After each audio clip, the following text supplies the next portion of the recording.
যদি কল্পনাগুলো বাস্তব হতো, তাহলে বদলে যেত হাজারো জীবনের গল্প।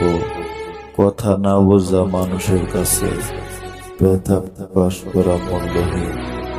খুব অল্প সময়ে জীবনের খুশিটা হারিয়ে গেছে। দুঃখ যাদের সঙ্গী, সুখ তাদের কারাগারে বন্দী। প্রয়োজন ফুরালে গাছের পাতাও ঝরে পড়ে, আর আমরা তো মানুষ। তোমাদের এ শহরে রোজই প্রেম হচ্ছে। শহরটা প্রেমের নাম করে নোংরামিতে ভরে যাচ্ছে। এ যুগের প্রেম আপেক্ষিক, যখন তখন হয়ে যায়। অলিতে গলিতে, রাস্তার মোড়ে কিংবা পার্কের বেঞ্চ, এই জায়গাগুলোতে প্রেম পাওয়া যায়।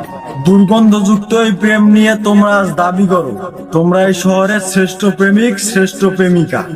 তবে শোনো, তোমাদের এই নোংরামিকে শ্রেষ্ঠত্ব প্রমাণ করতে যাওয়ার জন্যই প্রেমে আজ মহামারী, দুর্ভিক্ষ। শহরের প্রেমিকটা ভুলে যায় তার প্রেমিকা কারো ঘরের মেয়ে, কারো ঘরের বোন।